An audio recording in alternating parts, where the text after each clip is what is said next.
nous nous retrouvons dans les Landes à Contis. Alain nous reçoit aujourd'hui pour...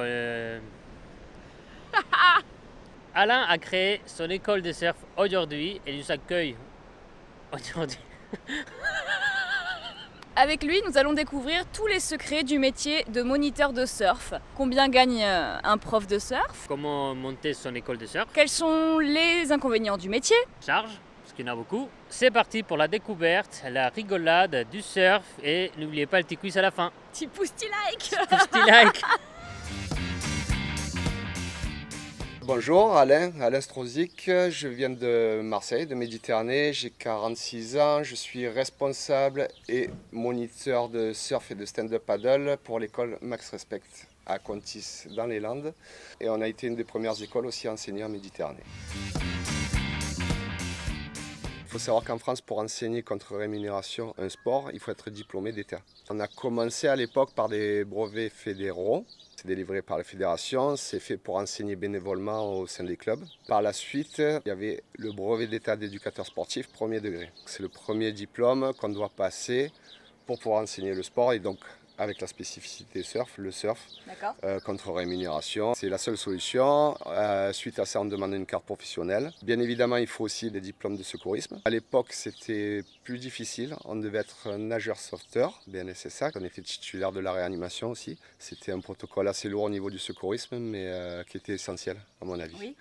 Au fur et à mesure des gouvernements qui ont changé, on a changé les diplômes, on a favorisé une formation en centre pour la théorie et des stages assez longs pour la pratique sur le terrain. Par contre, on a diminué un petit peu en contenu. Nous, on a eu beaucoup de physiologie, de biomécanique, de réglementation, le mouvement sportif en France. Enfin, c'était assez complet quand même. Maintenant, ça s'appelle un brevet professionnel. C'est un peu plus court. Ça reste le diplôme français sportif pour travailler, pour enseigner le sport et quand même une certaine qualité au niveau international.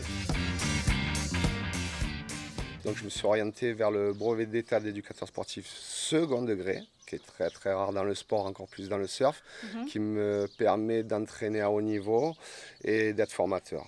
Donc tu entraînes des surfeurs professionnels et tu coaches des futurs moniteurs de surf. Je peux coacher du haut niveau sur les compétitions, je peux faire des programmes d'entraînement, donc ça c'est au niveau sportif avec une relation athlète-entraîneur-entraîné. Maintenant je m'oriente plus sur de la formation, donc formation de cadre pour les ligues, les comités, pour former à passer des diplômes fédéraux, pour aider à gérer des associations ou passer des diplômes de moniteur, notamment le diplôme d'État.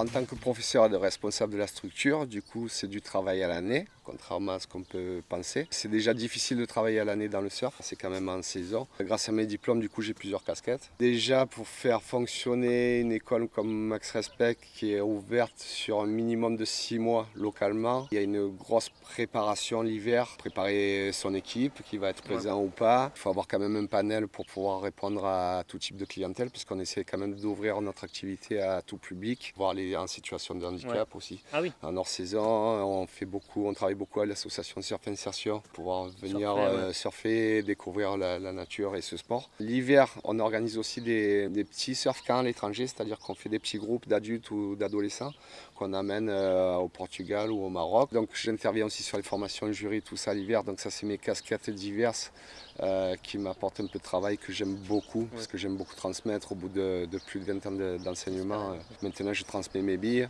On a orienté 3 thèmes autour de l'école. Ça a été vraiment le surf, parce que ça nous a apporté beaucoup. Ça nous a sorti de milieux particuliers. Hein. Moi je viens des quartiers nord, donc ça m'a fait du bien, ce sport, ça m'a sorti de là. L'environnement, d'abord le connaître pour mieux le protéger. Ouais, ça. Et sensibiliser, puisque Sinon c'est trop tard. il nous reste un peu que ça à faire, mais on estime que c'est important au niveau d'une école de surf. Et après on a toujours un côté musical, on a organisé pas mal de concerts, tout ça, donc c'est vraiment les 3 thèmes de Max Respect. Déjà, il faut s'attendre, c'est très rare de trouver des postes qui permettent de bosser à long terme. C'est plutôt quand même saisonnier et souvent sur du court terme, sur 2 mois plus qu'autre chose. Il faut trouver une solution pour l'hiver. Après, la demande a changé. Les gens viennent dans une école de surf vraiment pour pour avoir quelque chose, être formé. Donc s'il y a beaucoup de responsabilités, on passe la journée au soleil. Donc physiquement et mentalement, ça peut être assez dur quand même. Il faut être toujours alerte, bienveillant, surveillé. Il y a quand même un énorme côté sécurité. Il faut savoir que le soleil, on le subit longtemps. Ici dans les Landes, on fait des grosses marches dans le sable. Au niveau surtout soleil, voilà, on demande des grosses protections, lunettes, crème, se protéger. Alors pour un vieux loup comme moi, j'ai pas appris à me protéger, donc voilà, je fais surveiller souvent ma peau, tout ça. Et du coup, on se retrouve à pas surfer pour soi-même. Ou quand on a le temps d'aller surfer pour soi-même, eh ben souvent les conditions en tournée sont médiocres. Donc on a vu les copains se régaler devant, donc ça peut être un peu frustrant et un peu dur. Donc voilà, ça c'est contrariant. Après, personnellement, maintenant, avec une vie de famille, je travaille pendant que les autres sont en vacances, tous les week-ends. Voilà, j'ai une petite fille là, je m'occupe des enfants des autres, bien. J'essaie de le faire le mieux, mais du coup, ça me fait du mal de ne pas m'en occuper et de ne pas prendre ces temps de vacances pour elle. Voilà, c'est quand même la chose qui me fait le plus mal là sur ces dernières années. Donc il y a une convention collective nationale du sport. Là, je ne sais plus, ça doit tourner autour de 11 € de l'heure, ça c'est salarié. Il y a une autre solution aussi, c'est être auto-entrepreneur, donc proposer ses services. Mais alors attention, il faut arriver avec son matériel, son assurance, choisir sa clientèle. À ce moment-là, on peut intervenir sur diverses structures. Que sous cette condition. Un auto-entrepreneur ne peut pas travailler sur une même structure. Il faut absolument le savoir ça. Oui, parce que ça fait du salariat déguisé. Exactement. Alors en général, un auto-entrepreneur, un moniteur qui propose ses services à un indépendant, en fait, c'est du 40 € de l'heure en moyenne. Moi, je suis totalement indépendant, à frais réels. Donc c'est vrai que sur une séance, entre le matériel, location des locaux, les assurances, plusieurs charges fixes, comme tout le monde, l'URSSAF, la CIPAV, la sécurité, la retraite, ça descend assez vite.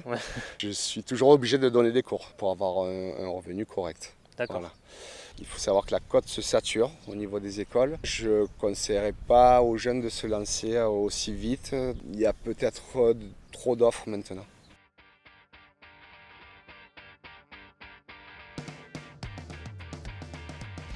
Un shortboard, Tiopo, intégral, tout nu. On essaie d'éviter. Indonésie. Goofy. Ou tard le soir. Endless Summer. J'habite les Landes, je vais dire les Landes. Parce que quand on passe un hiver ici avec 6 mois de mauvais temps, qu'on ne peut pas pratiquer et que je me dis que je paye la piscine pour aller m'entraîner, je me dis pourquoi pas la payer pour aller surfer.